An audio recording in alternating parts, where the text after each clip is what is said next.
Amado Mestre Jesus, amigos e benfeitores que nos auxiliam nessas atividades, em prece aqui mais uma vez nos encontramos buscando o amparo que precisamos, a assistência indispensável, a boa ocorrência na nossa vida.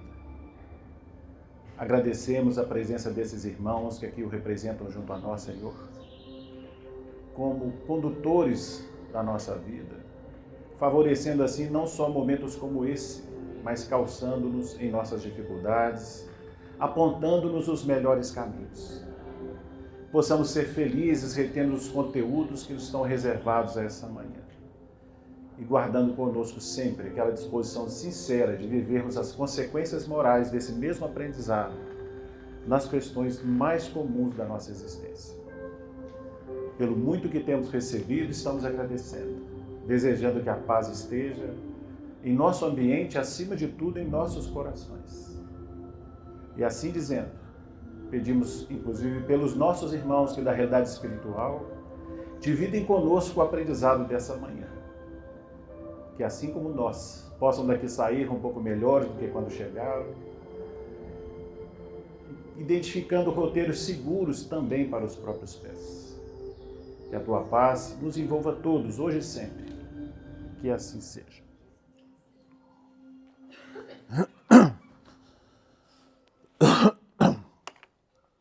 Muito bem. Alguém vindo aqui à casa pela primeira vez? Não, né? Encarnado, não. Então tá bom. Nós estamos dando sequência, como já é sabido, né, de todos vocês.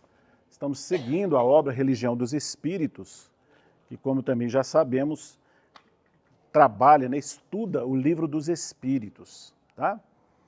Nós não vamos, a princípio, trazer aqui o título da lição, embora muitos estejam aí com a obra em mãos, porque a gente gostaria de fazer uma introdução, que não é nem com o Religião dos Espíritos, nem com o Livro dos Espíritos, na verdade, é do livro Pão Nosso, tá? É uma mensagem do Espírito Emmanuel, é o capítulo 166 dessa obra, que é intitulado Cura do Ódio. Eu acho que essa introdução vai ajudar-nos a entender alguma coisa em torno do nosso tema. Nessa página de Emmanuel, né, Cura do Ódio, ele começa com essa frase. Olha o que ele vai dizer. O homem, geralmente, quando decidido ao serviço do bem, encontra fileiras de adversários gratuitos por onde passe, qual ocorre a claridade invariavelmente assediada pelo antagonismo das sombras. Né? O que ele está dizendo? Quando uma pessoa se empenha nos terrenos do bem, é muito natural que surja logo em seguida os problemas da resistência. Tá? E isso é importante a gente conhecer, porque nós seremos visitados quando identificados aqui nesse homem que se identifica com as propostas do bem. Então isso aqui é um fenômeno natural da experiência humana. Acho que qualquer de nós talvez tenha tido a oportunidade de perceber isso quando a gente despertou para uma necessidade mais efetiva de busca nos caminhos do bem. Em função dessa busca, mudamos hábitos. E, por vezes, até mesmo companhias. Aí surgem as resistências. Não, mas você não sai mais com a gente para ir em tal lugar? Você virou isso, você virou aquilo, né? Faço considerações nesse sentido. Começam, entre mesmo aqueles ciclos de amigos, né, esse terreno de resistência. Tá? Uma inconformação com a nossa busca ou a nossa procura. Não entendem, por enquanto, os caminhos que estamos elegendo. E, às vezes, se tornam os primeiros empecilhos nessa busca. Tá? Então, ele está dizendo, o homem, geralmente, quando decidido ao serviço do bem, encontra fileiras de adversários gratuitos por onde passa. Qual ocorre a claridade invariavelmente assediada pelo antagonismo das sombras. Né? Se nós trouxermos isso aí para a história e ver os grandes missionários que por aqui passaram, todos eles foram incomodados com as questões dessa resistência. Né? Acho que não é difícil de entender o que o Emmanuel está dizendo. Mas o Emmanuel, logo na sequência desse mesmo capítulo, vai trazer uma frase parecida com essa, mas ele insere uns conteúdos a mais. Olhe bem. Às vezes, porém, seja por equívoco do passado ou por incompreensões do presente, é defrontado por inimigos mais fortes, que se transformam em constante ameaça à sua tranquilidade. É uma conotação um pouquinho diferente? Não é? Eu fico pensando que naquela primeira parte que ele fala ali, está muito mais relacionado àquelas pessoas que vêm ao mundo na condição de missionários, né? Já estão equacionados em muitas expressões e tudo mais. Somos de pensar que nós outros, estou falando de mim pessoalmente, né?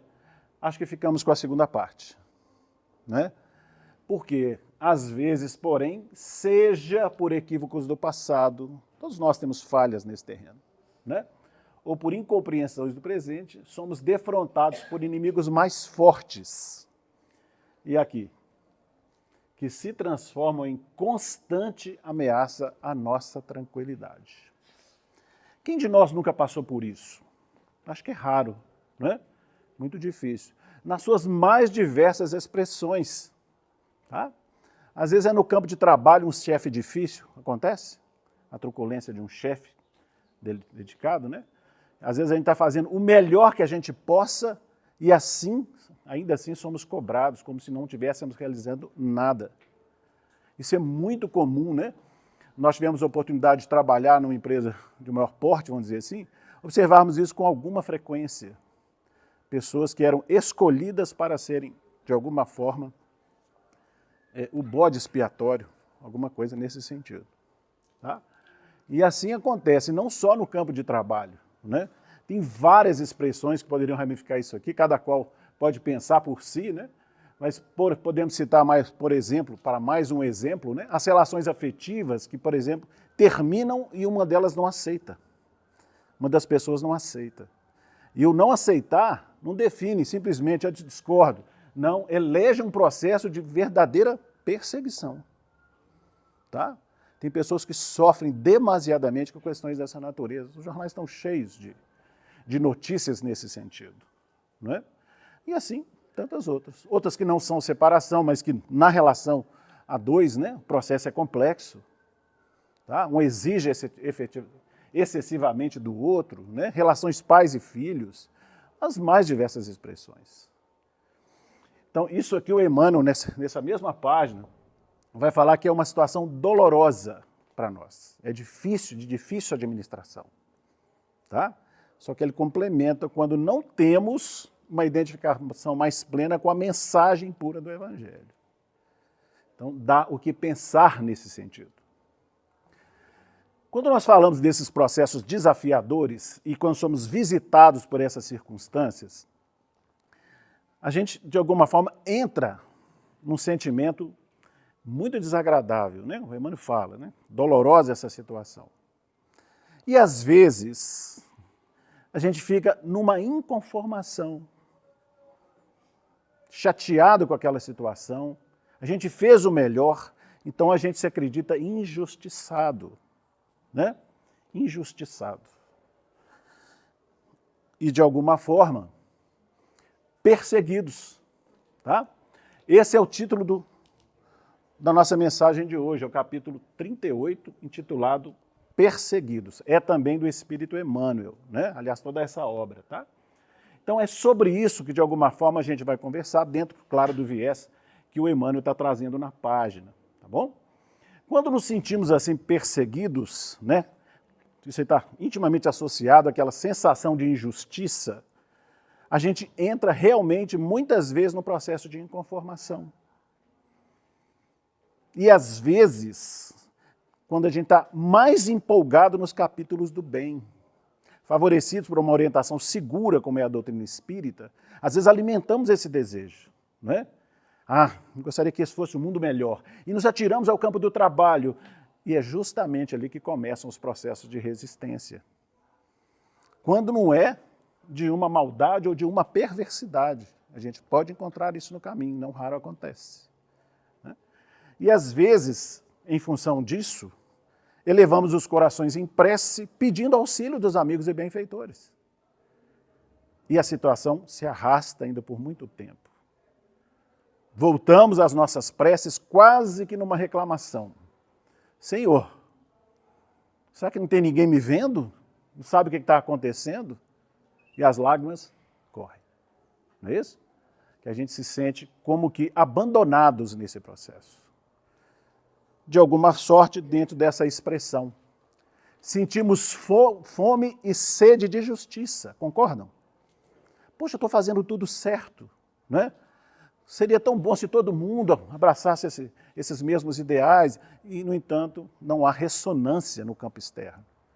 Então ficamos com esse estado íntimo, sentindo fome e sede de justiça. Quando temos já alguma orientação, né? Quando já nos arrimamos nos valores da prece, sabemos da assistência espiritual, é natural que, em meio às mesmas preces, às vezes surjam as intuições socorristas. Vem, por exemplo, a passagem do Evangelho. Acho que todos sabemos que esse trecho aqui é um pedacinho de uma das passagens do Evangelho. Está lá nas bem-aventuranças, não é isso? Bem-aventurados os que têm fome e sede de justiça. Opa! Então Jesus está dizendo, felizes aqueles que passam por esse processo. Então, empenhados no desejo de acertar, a gente sente um conforto, concordam? A própria palavra do Evangelho traz um conforto para nós. Bem-aventurados os que têm fome e sede de justiça. Não é? Termina aí o trecho? Não, né? Todos sabemos, né? Tem um complementozinho, né? Porque eles serão fartos. Vão fartar, vão ter abundância em função disso. Bem-aventurados que têm fome e sede de justiça, porque eles serão fartos. E a gente confortado, né? Muitas vezes no pensamento falamos assim, tudo bem, né? Vai chegar a vez dele. É isso? Agora, com toda sinceridade, quando assim pensamos, será que nós estamos com sede e fome de justiça? Quem ajuda? Não, se você pensar assim, é vingança, né? Está vendo que é quase em coro, não é? Porque a gente pensa em expressões de justiça muito nesse sentido. Tudo bem, eu estou passando, mas a vez dele vai chegar. Às vezes é só no pensamento, nem externamos. Porque mostra que, no fundo, o nosso conceito de justiça está deformado. Não é? Como foi dito aqui por quase todos, né, ou muitos de nós aqui, ou pelo menos pensamos, concordamos. Quando assim pensamos, o que a gente quer, na verdade, é a vingança. Que o outro passe pelo que eu passei, porque o que ele me fez, não é? E a gente ainda tem isso para expressão de justiça, tá? E isso é importante a gente não perder de vista. Reconsiderar os nossos pensamentos. Fácil? Não. Não, porque viemos de estradas, né? Cultivando muitas vezes expressões de egoísmo, de orgulho, que dificultam a nós entendermos essa justiça com letra maiúscula, que remete a uma vontade do Criador. Bem-aventurados que têm fome e sede de justiça, porque eles serão fartos. Tem algum sentido aquele verbo? O que chama atenção? Não chama atenção? Está no futuro, bem lembrado, não é? Porque nós queremos sentir-nos saciados hoje. Pô, realizar melhor, né? Chegar em casa, estou satisfeito, tudo maravilhoso. Não, serão fartos. É lá na frente. Tá? Há muitos estudiosos das bem-aventuranças, e eu gosto desse viés que eles dão nesse terreno interpretativo, que eles mostram as bem-aventuranças, são várias, sabemos, de uma forma cadenciada, quer dizer, muitas vezes a bem-aventurança está espelhando o processo natural evolutivo. Então, é como se, né, iniciasse lá, né, os próprios de espírito e tudo mais. À medida que você cresce e tem condição de exemplificar, você vai caminhando nas bem-aventuranças. Tá? Essa está bem à frente, de alguma forma. Bem-aventurados os que têm fome e sede de justiça, porque eles serão fartos. Por que a gente, quando enquadrados nessa posição, nós temos fome e sede de justiça? Alguém tem alguma ideia?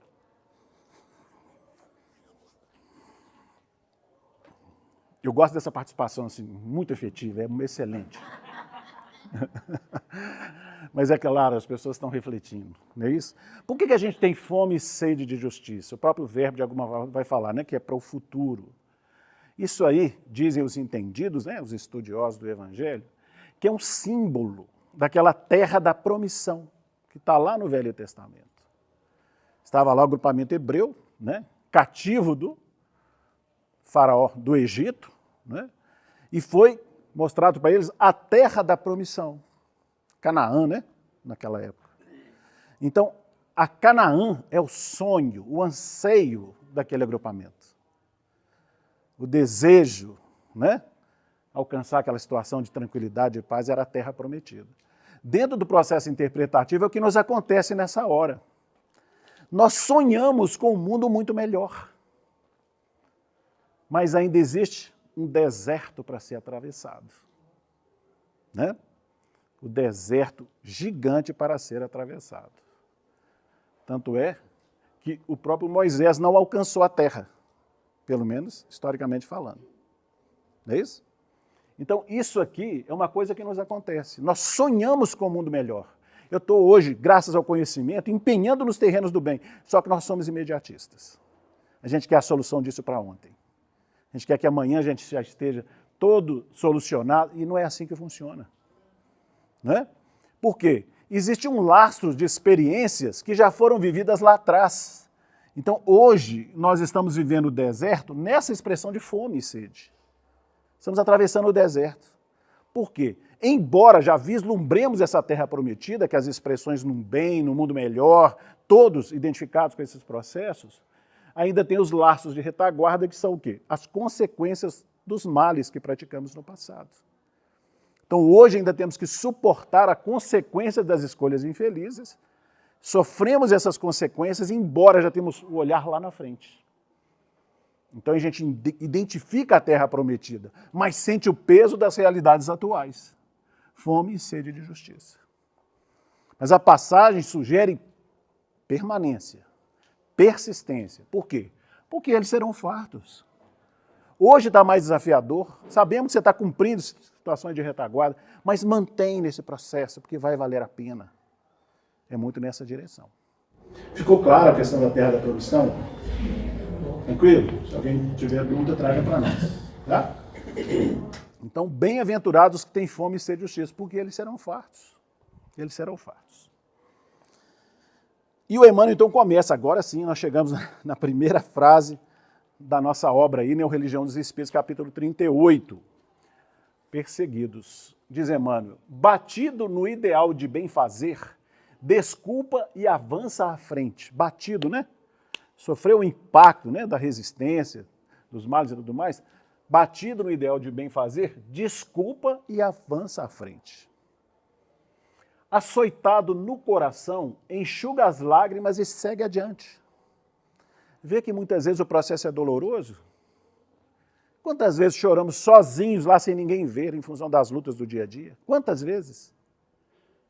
Pessoas que nós chegamos às vezes lá, lembrando de empresa, que a gente ia no banheiro, de repente chegava lá, tinha uma pessoa chorando. Vai conversar, não sei o que aconteceu, não, esquenta não. Truculência do chefe, isso e aquilo, não é? É desafiador o processo. Por isso que o Emmanuel fala que é dolorosa essa situação quando acontece. Né? Açoitado no coração, enxuga as lágrimas e segue adiante. E ele vai mostrar o porquê. Ó. A indulgência é a vitória da vítima. E o ouvido, o esquecimento de todo mal é a resposta do justo. Né? Então hoje nós estamos sendo mais bem informados para ressignificar os grandes desafios da nossa vida. O vencedor não é aquele que tira o sangue da sua vítima. A indulgência é a vitória da vítima, é a indulgência. O esquecimento de todo o mal é a resposta do justo. Tá? Então fica para nós como orientação do Emmanuel nesse sentido. Surgiu o desafio, procuremos fazer um exercício nessa direção. Tá? E ele deixa uma imagem muito bonita representando essa disposição moral. Olha o que ele fala. Por isso escolhemos a imagem inicial, né? Acúleos, né? O que são acúleos? Os espinhos. Espinhos despontam no corpo da haste verde, mas a rosa em silêncio floresce triunfante por cima deles, enviando perfume ao céu. Bonita a imagem, né? Muito bonita a colocação que ele faz, muito sensível da parte de Emmanuel, né? E se a gente pensar bem, e lembrando mais uma vez a questão dos grandes mártires, muitos deles regaram o solo para que ele fosse produtivo com o próprio sangue. do sangue dos seus sacrifícios, né? Para que a terra brotasse expressões mais nobres. Não é assim? Então, achei muito bela, né, essa colocação do Espírito Emmanuel. Vivamos essas situações, Emmanuel fala da necessidade da perseverança, superar os processos, ressignificar, mas não é fácil. Mas ele ainda deixa para a gente uma colherzinha de chá, como se fosse mais um roteirozinho para a gente conseguir aquela proposta anterior, né? Só voltando lá. Batido no ideal de bem fazer, desculpa e avança à frente, açoitado no coração, enxuga as lágrimas e segue adiante. Porque não é fácil, esse processo não é fácil, né? Mas o que ele fala? Está difícil?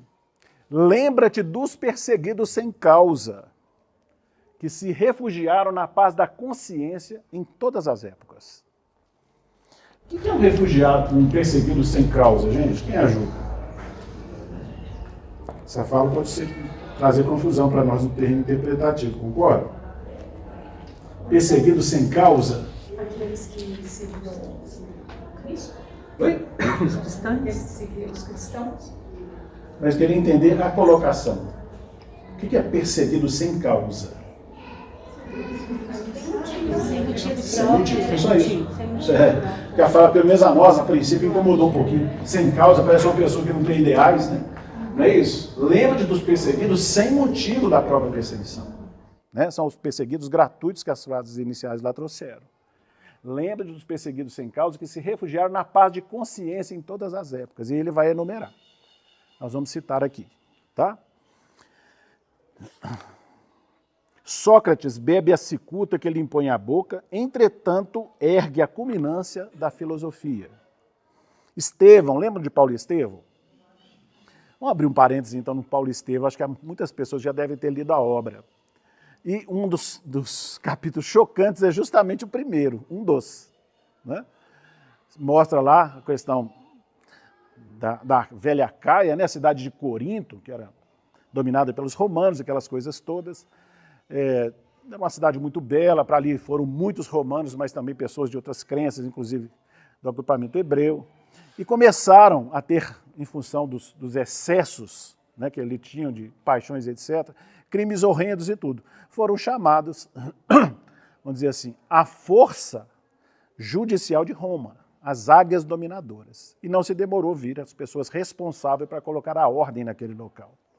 Quem vai ser chamado é um romano muito pouco sensato, de alguma forma até perverso e cruel. Licínio Minúcio, está lá narrado na obra.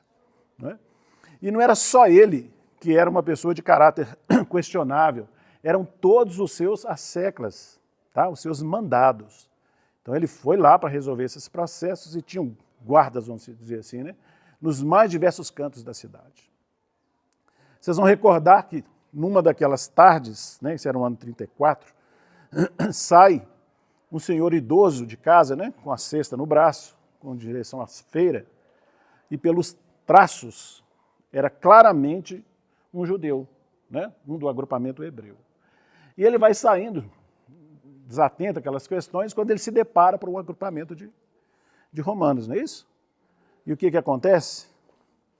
Ele assusta, né, sabia daquela relação, humildemente ele abaixa a cabeça e passa. O romano cruel, né, um dos do agrupamento, começa a fazer ironias e tudo mais. Na hora que ele está passando, falou: por que não saudaste os tribunos de César?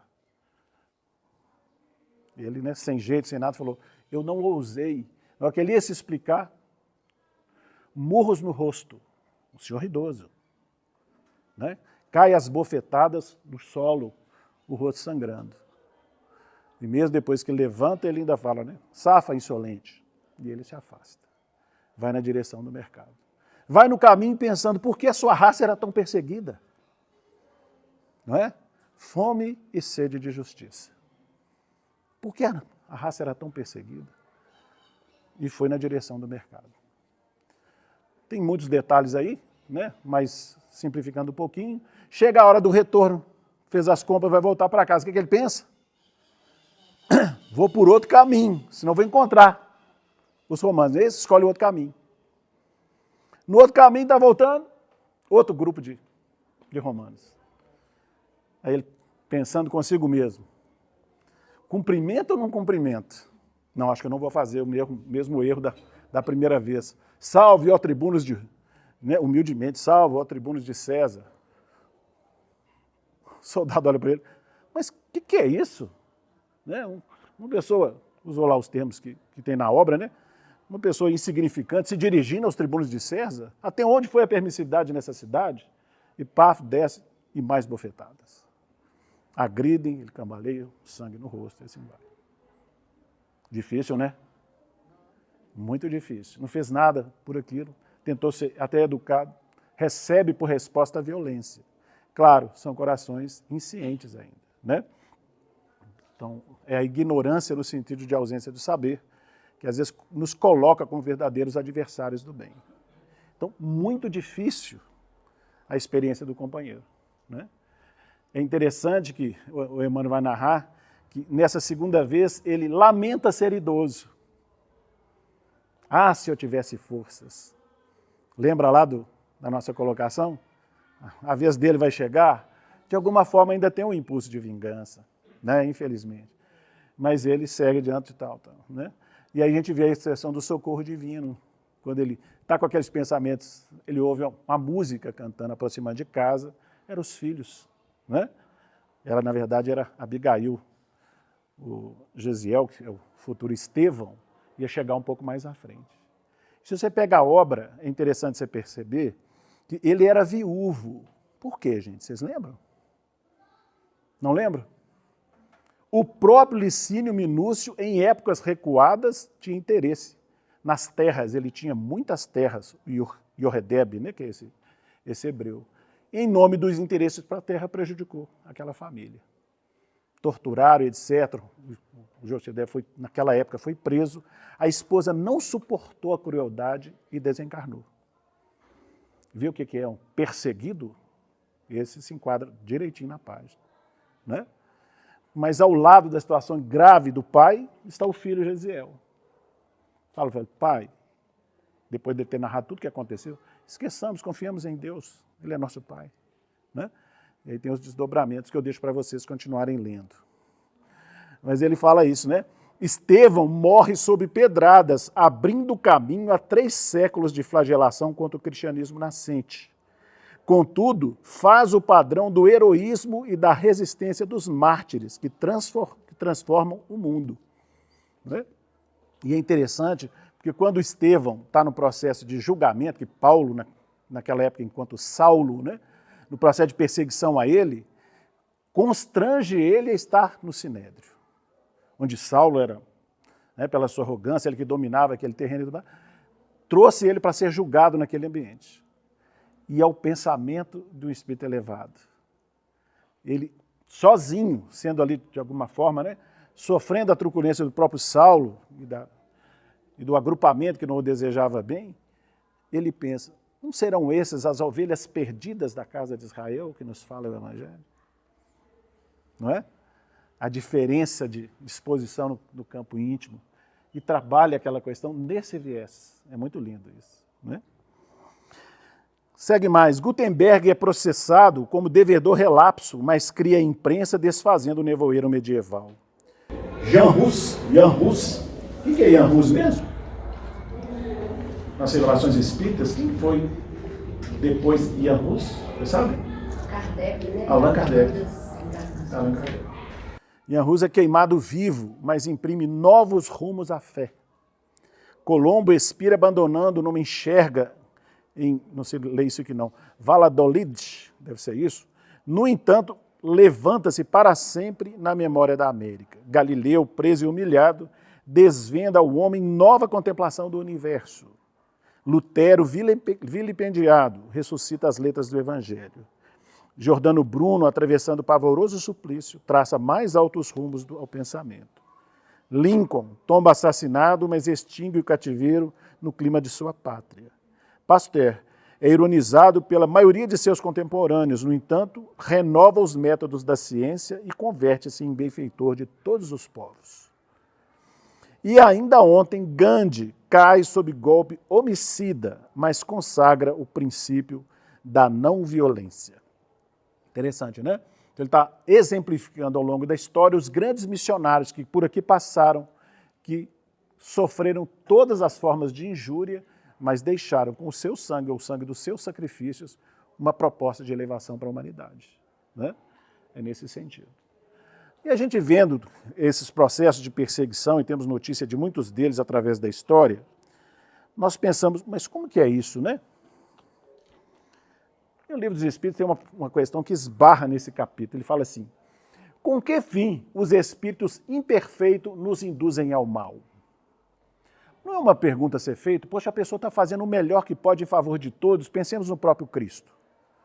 A única coisa que ele fez foi o bem, o amor para todas as criaturas. E, no entanto, foi tão perseguido. Né? Com que fim os espíritos imperfeitos nos induzem ao mal? Quem conhece? Ou quem tem uma noção?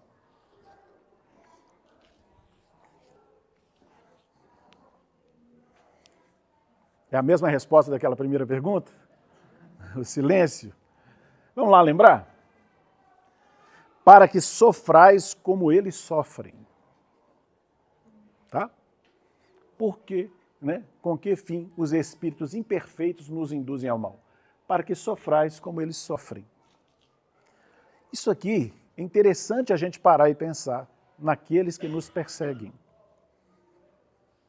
Porque, em última análise, eles sofrem nesse processo. Ainda que se mostrem, aparentemente, no descaso, irônicos e tudo mais, eles sofrem. A gente não tem condição de viver expressões de felicidade fora das leis divinas, não tem como dizer. Tá? Só identificando com essa proposta que nós vamos fruir a real felicidade. Fora disso, não há felicidade. Às vezes a pessoa se mostra risonha, irônica e tal, no fundo, ela sofre, e às vezes demasiadamente. Foge, às vezes, do processo do sofrimento com o próprio processo de perseguição, às vezes, né? Escondendo de si mesmo um processo grave. Tá? E isso é interessante pensar, porque olha o que o Emmanuel fala logo em seguida, né? Depois de relatar todos aqueles missionários, ele fala, entre os perseguidores contam-se os obsediados, os intemperantes, os depravados, os infelizes, os caluniadores, os calculistas e os criminosos que descem pelas torrentes do remorso para a necessária refundição mental nos alambiques do tempo. Então ele está dizendo, quem são os perseguidores? Né? Ele vai relatar. Contam-se entre os perseguidores os obsidiados. Nós pensarmos bem, só essa primeira expressão já dá o que pensar. Tem muitos corações que nos prejudicam, e não só encarnados, ganham ali a capa do mal, mas são administrados por outras inteligências, às vezes mais perversas. Tá? São instrumentos do mal, sem o saberem. São também obsidiados, porque não tem obsidiados só no mundo físico, só? Não, na realidade espiritual há muito processo obsessivo também. Os intemperantes, os depravados, infelizes, etc. E isso é um processo também difícil para a gente de entender, mas é uma proposta do alto. Quando nós estamos próximos de alguém que está numa situação mais complexa do que a nossa, é esperado de nós que a gente tenha uma conduta tal que auxilia aquele companheiro no processo do crescimento. Não sei se está claro o que nós estamos dizendo. Nós temos, às vezes, no nosso núcleo familiar, uma pessoa extremamente difícil, complica a história de todo mundo. Qual que é o nosso papel? Retirá-lo do contexto? Não. Ele nasce ali para absorver alguma coisa do conjunto à sua volta. Então, nós somos chamados a contribuir de alguma forma com aqueles que estão à nossa volta. E isso, claro, não é fácil. Quando é no terreno da família, a gente até às vezes consegue algum movimento. Se essa pessoa for fora desse contexto, a tendência nossa, não é? É de afastamento. Quando não é, quando não tomamos o papel contrário, passamos a ser os perseguidores. Isso é muito sério, né? Mas olha lá aqui, uma frase que a gente gosta muito, de vez em quando ela baila por aqui. Está lá o instrutor Calderaro conversando com André Luiz, livro No Mundo Maior, página 41, para transformar-nos em legítimos elementos de auxílio aos espíritos sofredores, desencarnados ou não. Porque quando você está, gente, numa atividade mediúnica, né, em diálogo com os companheiros, às vezes no momento menos felizes, a gente se reveste de toda expressão de carinho e de caridade, não é? Ô, meu irmão, não é assim? Estão ali debaixo de um agrupamento, tem uma finalidade nobre, assistência espiritual toda presente, é mais tranquilo. Mas se esse companheiro, esse mesmo companheiro que apresenta lá, tiver no nosso dia a dia, encarnado, por exemplo, normalmente a nossa disposição é diferente. Né? Então, voltando lá à colocação de cada um, para transformarmos em legítimos elementos de auxílio aos espíritos sofredores, desencarnados ou não, é-nos imprescindível compreender a perversidade como loucura, olha aqui, a revolta como ignorância e o desespero como enfermidade. Para nós é muito difícil isso, né? Que sofremos o impacto daquela incompreensão e tudo mais. Difícil a gente entender ele como um doente moral. Uma pessoa que tem uma doença moral. Ele precisa de remédio naquela situação. Não é, a nossa vingança não vai auxiliar em nada. Vai dificultar muito mais a história do companheiro. Agora, esse é o convite da espiritualidade. Esse é o convite. Né? Gente, fizeram conosco isso. Muitos daqueles companheiros a quem prejudicamos foram os nossos socorristas. Um dia vamos encontrar com corações que nós vamos dizer que hoje nos protegem e, para nossa tristeza, foram eles que nos socorreram. Muitas vezes. Não é? É muito interessante a gente pensar nisso. Se tornaram nossos benfeitores, apesar das nossas ações infelizes. Compreenderam a nossa ignorância, a nossa pequenez, superaram aquele processo e hoje até nos auxiliam. Eu gosto muito de rememorar um trechinho que está na obra de André Luiz. Já falei também aqui algumas vezes, mas é muito significativo. Tem um casal, lembram? Está lá no livro Os Mensageiros. A Ismália e o... Fugiu o nome. Alfredo. Oi? Alfredo, obrigado. Estava lá os dois, né, num relacionamento maravilhoso, muito afins, almas nobres e tudo mais. Alguém de fora, o interesse na companheira. Né? Ela muito nobre, não permitia qualquer desvio nessa situação, e ele muito incomodado com a situação, que ele queria muito a jovem, arma uma calúnia. Né? Começa a falar, era um amigo do Alfredo, né, um sócio dele na verdade, e começam a fazer, né, intrigas e tudo mais, falam no ouvido dele, ó, sua mulher isso, sua mulher aquilo, e ele começa a cultivar aquele processo. Será? Começa a pôr em dúvida a nobreza da esposa. Né? E só que esse companheiro arma efetivamente uma calúnia para ela. Vocês lembram?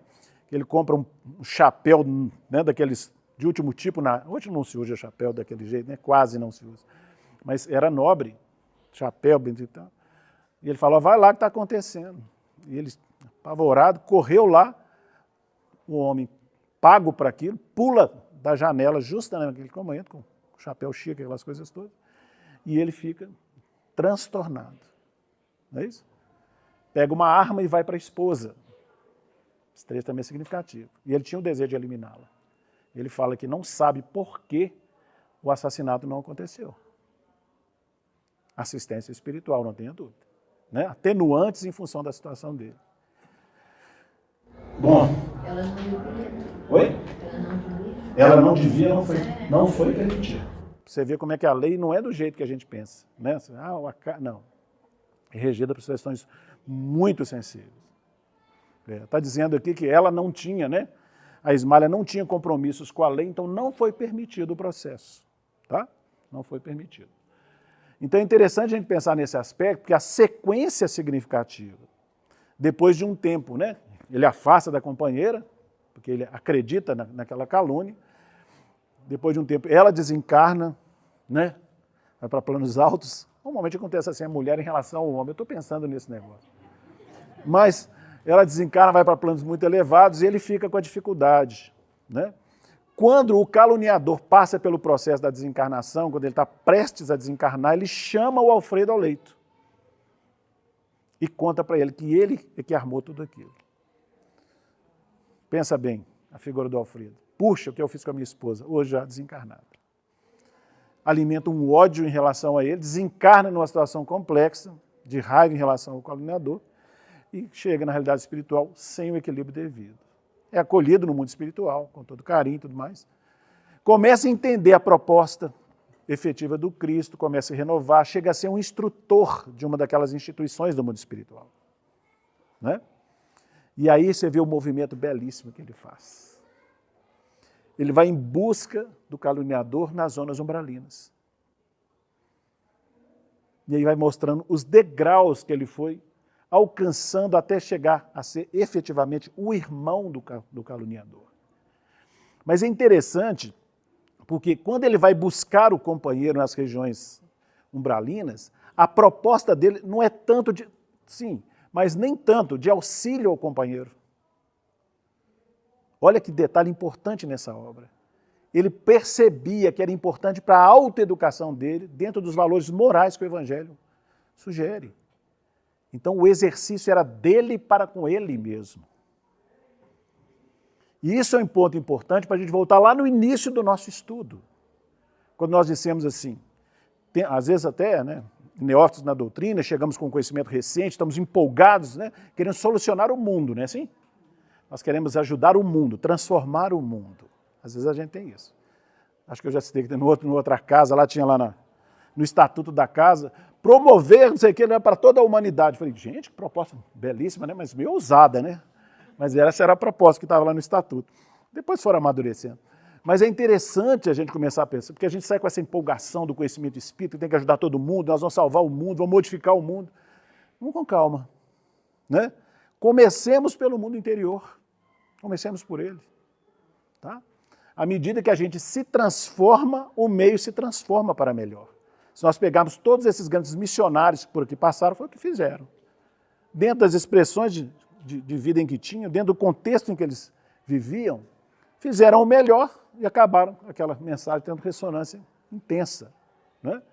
Mas sem pretensões da nossa parte, façamos a nossa modificação interior. Comecemos ressignificando o processo. Percebe que ele primeiro tinha no caluniador o adversário, movimentando ódio em relação a ele. Quando ele desperta para os reais valores morais, ele faz essa ressignificação. Ele chega a ter compaixão daquele que tanto o prejudicou, a ponto de transformá-lo num verdadeiro irmão. Dá o que pensar, não dá?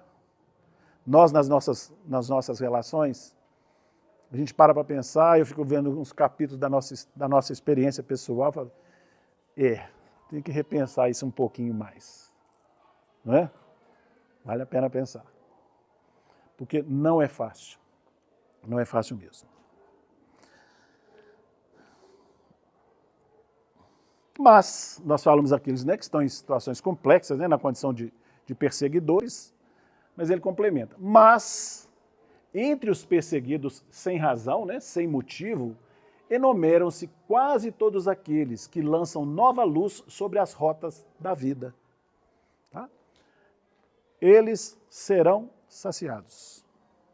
Está falando daqueles que exerceram o papel nesse sentido, muitas vezes foram incompreendidos, porque são tidos como derrotados, mas sob a ótica espiritual são os grandes vencedores. A vitória é daquele que renuncia. Entre os perseguidos sem razão, enumeram-se quase todos aqueles que lançam nova luz sobre as rotas da vida. Venceram a si mesmos e beneficiaram a tantos quantos os rodeavam na experiência física. Tanto é que, ao longo da história, são sempre lembrados nos seus aspectos positivos. Dá realmente o que pensar. Voltando lá às bem-aventuranças, olha para você ver. Nós falamos daqueles que sofrem, sentem sede e fome de justiça. Mais à frente tem a outra bem-aventurança. Bem-aventurados os que sofrem perseguição por causa da justiça, porque deles é o reino dos céus. E na sequência, bem-aventurados sois vós quando vos injuriarem e perseguirem e mentindo disserem todo o mal contra vós por minha causa. Tem diferença, gente, em relação àquela primeira bem-aventurança que foi aqui citada? Eu gostaria que alguém sinalizasse alguma coisa. Dessa vez eu vou ficar mais caladinho.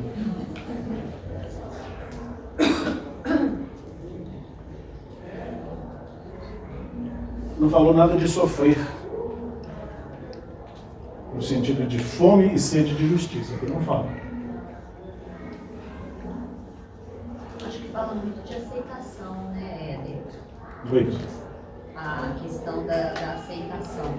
Aquele que está sendo perseguido, né, por causa da justiça, né, e aceita essa perseguição ou compreende essa perseguição, o processo de evolução dele, de caminhada, é outro. Né, do que a gente se revoltar e falar, poxa, não fiz nada, ainda estou sendo perseguido e fico remoendo aquela não aceitação, aquela revolta, né? Então, nesse processo de remoer e de não aceitar, a gente não consegue ir nesse caminho de ser bem-aventurado, porque a gente não superou essa perseguição, essa fase, né? E quando a gente pensa nas injúrias pequenas que nós passamos, às vezes, né, hoje estão no auge aí com as redes sociais, como que as pessoas se revoltam, né? E tentam provar que eu não sou aquilo, ou que eu não fiz aquilo, que aquilo não é verdadeiro, e ficam num processo que vai agravando esse mal, né? E não conseguem aceitar a caminhada e acaba não vencendo isso daí. E aí ele vai colocar isso daí, aqueles que são perseguidos, né, por causa da justiça também, eles vão alcançar essa questão da evolução do reino dos céus, se bem caminharem, se bem aceitarem. Tranquilo. Mais alguém? Aqui a gente entende realmente, como foi falado, de um passo à frente, né, em relação àquela primeira bem-aventurança. Os que têm fome e sede de justiça somos nós, que temos, às vezes, se alguém se enquadrar no processo, entenda assim, nós estamos falando de mim. Nós que temos compromisso de retaguarda, nós sentimos fome e sede de justiça hoje, é muito dentro daquilo que o Evangelho fala. Nós temos um desejo de uma humanidade melhor. Quando vem a doutrina espírita, fala, nossa, isso vai fazer grandes transformações no nosso planeta. Quando você vai esbarrar com a realidade, a coisa é um pouco diferente. Lembra André Luiz, né, quando teve contato com a questão do trabalho de divulgação da mediunidade no mundo, recordo? Está lá nos livros mensageiros, né? Ele entra lá no centro dos mensageiros, ele fala, olha, daqui saem centenas, às vezes milhares de trabalhadores para o exercício da mediunidade na Terra. E ele fala, nossa, que maravilha de trabalho, né? As coisas na Terra devem estar muito avançadas nesse terreno, né? O instrutor dá uma risada meio maré, fala, não é bem assim, né? Saem centenas daqui, mas nem todos cumprem com aquela disposição. Então, quando a gente alimenta desejos muito nobres, todos nós temos, gente, né? Um anseio de coisas nobres, coisas boas e tudo mais. Mas precisamos entender o contexto em que nós estamos vivendo. Nós estamos vivendo num mundo que ainda tem muita incompreensão nesse processo, né? Por isso que a gente acha da maior importância o trabalho da divulgação doutrinária. Com toda sinceridade, não nos achamos melhor do que quem quer que seja. Há muitas pessoas se equivocando lá fora, e às vezes a gente interpreta ela como pessoas más, perversas, mas a ação delas, mais das vezes, nada mais é do que ignorância, desconhecem determinadas expressões que hoje nós temos notícia. Eu acho que o que nos diferencia deles é um pouquinho mais de conhecimento. Penso dessa forma, sabe? Então, como que é importante, né, a consequência moral disso é como que é importante a divulgação dessa mensagem que nos chega. Se nós estamos sendo tão favorecidos por esse conhecimento, estamos conseguindo ser melhores um pouco do que fomos, como que é importante a divulgação dessa mensagem, né? Para que ela chegue não só como orientação, mas como conforto a muitas pessoas. O Emmanuel, no livro da Esperança, ele traz um capítulo falando da importância dessa divulgação. Ele fala, é difícil hoje uma pessoa ter uma emissora de rádio, né, para fazer, ele usava emissora de rádio, ao tempo que ele trouxe a mensagem, mas ainda existem, né, para divulgação do negócio. Mas fala uma coisa de natureza nobre para alguém, né? Não consigo ter lá uma editora para lançar livros a nível de massa. Fala, escreve uma página de conforto para alguém. E vai falando dessas várias expressões como convites à disseminação dessa mensagem. Porque existe uma orientação muito segura que é a doutrina espírita. Nesse mesmo capítulo ele vai dizer, eu volto em você, Nesse mesmo capítulo ele vai dizer que não existem expressões da verdade que foram esquecidas na Terra. Ele está fazendo referência às mais diversas religiões e pensamentos. Ele fala todas elas são linhas de contribuição e nunca foram esquecidas. Porém, aí ele vai trazer a questão da revelação espírita. Então nós temos uma orientação muito segura na atualidade e precisamos ajudar para que esse conhecimento chegue a outros corações, para ajudar nesse processo. E embora ele fala da importância dessa propaganda no campo externo, você não consegue escrever uma página, presenteia com um livro. Nós estamos aí, próximos do Natal, presenteia com um livro sobre essa doutrina. Né? Tantos meios de divulgação que a gente tem. É lógico que no final ele vai fechar a página definindo, mas a verdadeira disseminação desses conhecimentos parte naturalmente do nosso exemplo. Né? Da vivência daquilo que a gente hoje tem notícias. Recebemos uma página dessa, é desafiadora para nós. Mas precisamos identificar que isso é caminho, não tem outro. Esse é o caminho. Né?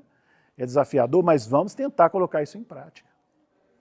Nós vimos há pouco aqui o Emerson fazendo um estudo aqui, né? E ele fazendo, aproveita agora os períodos de Natal, aquela pessoa que há muito tempo tem uma resistência, usa de um presentinho para quebrar uma resistência, quem sabe. São coisas que a gente pode começar a movimentar. Né? Pois não? E o mundo está tão árido, né? Mas como é que a gente vê que chove um pouquinho em cada canto do planeta e de diversas maneiras, né? Então, por exemplo, cinema tem um lado às vezes bom e às vezes alguns lados ruins, mas sempre vem alguma coisa para estar colocando uma mensagem, né? Sim. Então, agora foi lançado Operação Natal. A gente pensa que é mais um filme só para distrair, né? Que vai ter. Mas não, a mensagem que está ali é todo o capítulo de hoje. Olha só. Então, assim, se for, né? São filmes às vezes mais adultos que estão sendo lançados para crianças. Mas quem já tem uma base percebe. E eu acho que tudo isso vai ficando o cerne da criança, mesmo ela não entendendo, porque vai ser germinado ao tempo. Sim. Então, assim, metaforicamente, isso aí é tão interessante você ver essas expressões, porque quando a gente está um pouquinho mais atento, você consegue perceber isso em várias frentes, vamos chamar assim, né? Inclusive do cinema, como você está trazendo. Né? Lá em casa a turma gosta de uma série, né? Dos médicos lá, né, assim, Adriano? A série lá, esqueci o nome dela. Mas é interessante, né? A gente sentou algumas vezes para assistir e tudo mais. É muito bacana se observar, com esse olhar doutrinário, é interessante você observar a série. Porque você vê a fala dos médicos em relação aos pacientes. Porque eles perguntam, um exemplo rasteiro aqui, não sei se eu vou conseguir retratar, ele fala assim, né? Está lá identificado com uma enfermidade grave e tudo mais, e aí o paciente, então eu vou morrer? Aí você vê a fala do médico, gente, é maravilhoso. Então eu fico atento a essas questões. Não, meu irmão, né? Vamos confiar no que seja possível. Então você vai vendo as colocações, eu barateei um pouquinho a fala deles, eu não consigo retratar, mas você vai vendo as colocações, elas são muito felizes. É sempre naquele aspecto de não apagar a esperança das pessoas, né? Coisa que a gente pode fazer no nosso dia a dia, com quem está à nossa volta, né? No campo de trabalho, qualquer lugar que seja. Então, esses focos efetivamente existem, né? Estimulando a gente a permanência nesse esforço nos terrenos do bem. Contrapondo com isso, estamos vivendo um período decisivo, a gente fala isso com muita frequência, é possível que alguns se incomodem com essa fala, né, renitente, mas é importante até para a gente perceber, olha, as coisas estão do jeito que estão em função de um momento peculiar, ele passa. Agora está sendo o processo de aferição de valores, então vamos perseverar nos terrenos do bem, né? Ele passa. E tanto passa que na questão, só agora nós vamos retomar a questão 781, que é de que Kardec traz a questão, né, no livro dos Espíritos, e o Emmanuel trouxe essa página. Só nesse finalzinho nós vamos pegar aqui para a gente ver como é que as coisas efetivamente passam. Às vezes vemos um contexto complexo, seja no campo pessoal ou no campo coletivo. E olha o que ele fala. Pergunta de Kardec aos benfeitores da humanidade, Livro dos Espíritos, 781. Tem o homem o poder de paralisar a marcha do progresso? Foi dessa pergunta que o Emmanuel trouxe a página de hoje. Resposta dos benfeitores: não, mas tem às vezes o de embaraçá-la. Vou repetir. Tem o homem o poder de paralisar a marcha do progresso? Não, mas tem às vezes o de embaraçá-la. A. 781A. Que se deve pensar dos que tentam deter a marcha do progresso e fazer que a humanidade retrograde, né, volte atrás? Resposta dos benfeitores: pobres seres que Deus castigará. Serão levados de roldão pela torrente que procuram deter. Então, a marcha ela pode ser dificultada, mas ela não para. Né? Se não identificarmos com ela, seremos levados de roldão no meio desse movimento. E olha a colocação de Kardec. Sendo o progresso uma condição da natureza humana, não está no poder do homem opor-se-lhe. É uma força viva, cuja ação pode ser retardada, porém não anulada, por leis humanas más. Quando estas se tornam incompatíveis com ele, o progresso, despedaça-as juntamente com os que se esforcem por mantê-las.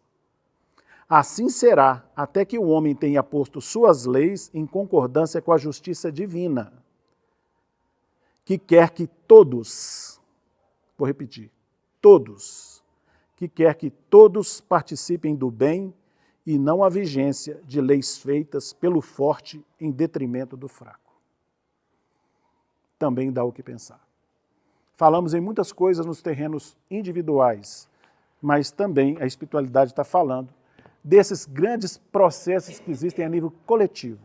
Estejamos tranquilos, porque essa nau, que é a nossa Terra, está muito bem conduzida por um competente timoneiro, que é o Cristo. Nós perdemos às vezes isso, às vezes desacreditamos nisso, precisamos de retomar isso. Não esquecer, né, que as rédeas não estão nas mãos de nós, os homens.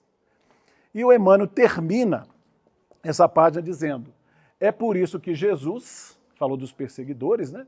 É por isso que Jesus, o divino governador da terra, preferiu alinhar-se entre os escarnecidos e injuriados, aceitando a morte na cruz, de maneira a estender a glória do amor puro e a força do perdão, para que se aprimore a humanidade inteira. Vale pensar. Nós vamos interrompendo, como sempre, buscando o recurso da prece, agradecendo primeiro, né, a bênção do conhecimento espírita. Não no sentido sectarista, como muitas vezes as pessoas interpretam, mas pensando mesmo em termos coletivos, que as próprias religiões ao longo dos milênios foram processos preparativos para que aceitássemos com mais precisão a mensagem do Cristo. E como os próprios benfeitores nos assinalam, nunca Deus permitiu que verdades tão amplas nos fossem conferidas. Por todos aqueles que se dedicaram ao surgimento dessa doutrina, médios doutrinadores, o próprio codificador e tantos benfeitores espirituais que, trabalhando em nome do Cristo, fizeram que essa revelação chegasse até nós. Por todos eles estamos pedindo, Senhor, a bênção para que continuem nesse esforço que precisamos muito de todo esse amparo, essa assistência. Pedimos por aqueles que atravessam momentos mais difíceis, talvez se enquadrando naqueles que têm sede e fome de justiça, possamos perseverar nos terrenos do bem, sofrendo, que é melhor sofrer no bem, como nos esclarecem os nossos benfeitores. Com esses pensamentos, interrompemos o nosso estudo, desejando que a paz esteja em nossos corações, que de retorno aos nossos lares consigamos dividir, parcelas que sejam, do muito que temos recebido. Ampara-nos e sê conosco, hoje e sempre. Que assim seja.